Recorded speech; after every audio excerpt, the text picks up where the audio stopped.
Imagine the courage it takes for a person to report a terrible crime and go through a difficult process to collect evidence. They do this because they want justice and they want the person who harmed them shamed.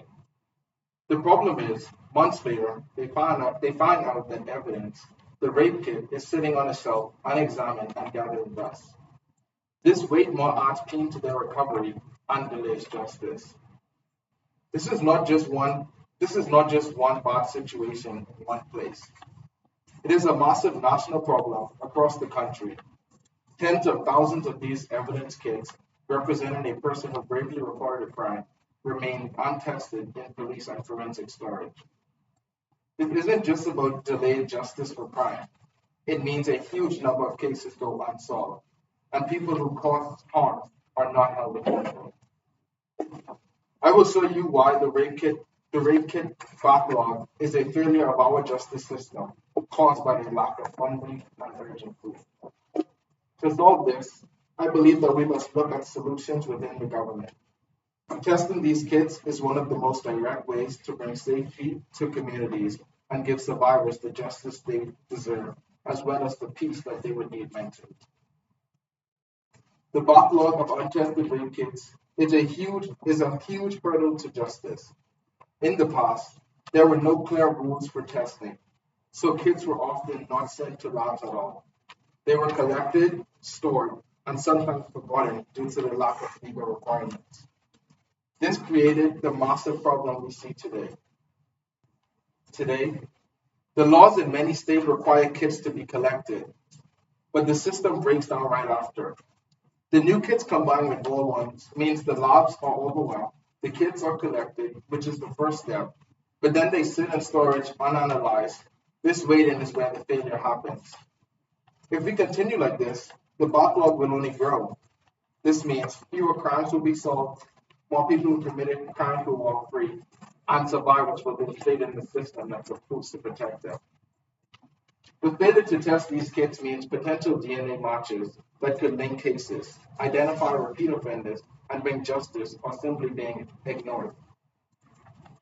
Why has this problem not been solved?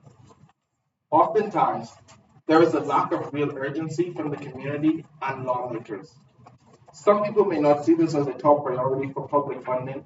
This allows the problem to be pushed aside for cases like murder, rather than being treated as the public safety crisis it is. The main cause is a serious lack of resources. Forensic labs do not have enough money to hire the needed scientists, technicians, and administration. They lack the time needed for complex testing and the necessary technology for fast and efficient tracking. This funding shortage is honestly the greatest barrier here. In order to fix this problem, we need a multi-part strategy. First, we need legal accountability. National and state government must pass laws that require police departments to regularly count and report the number of untested kits they have. More importantly, they must provide mandatory, dedicated funding to hire more forensic scientists and buy new DNA testing equipment for labs. This funding must be a full-time priority, not just a temporary fix. Second, we need better technology and coordination. Hospitals and police departments must work together to create a seamless tracking system. They should use simple digital tracking technology to follow every kit from the moment it is collected until the results are ready, similar to what shipping companies do when you place orders. This prevents kits from getting lost or forgotten in a closet and ensures full transparency. Finally, we have a role. Us personally, we can help by calling or writing to our local state representatives or mayors and asking them to support funding for local forensic labs. You can also support local groups that are dedicated to solving this problem and pushing for legislative change. With that being said, we know that the problem of the backlog is solvable. We talk about how the backlog delays justice and lets people who cause harm go free. The cause is clearly a lack of resources and urgency. The solution requires new laws, new funding, and organized community action from all of us. We must replace the failure in the justice system with the promise of accountability by supporting better laws, funding, and technology to process every single rape case. The person who bravely reported their crime and provided the evidence did their part. Now the law must take place. By eliminating the backlog, we honor their courage and assured their step towards justice was not just a step in silence. To end the speech, I want to share a story about Lavina Masters.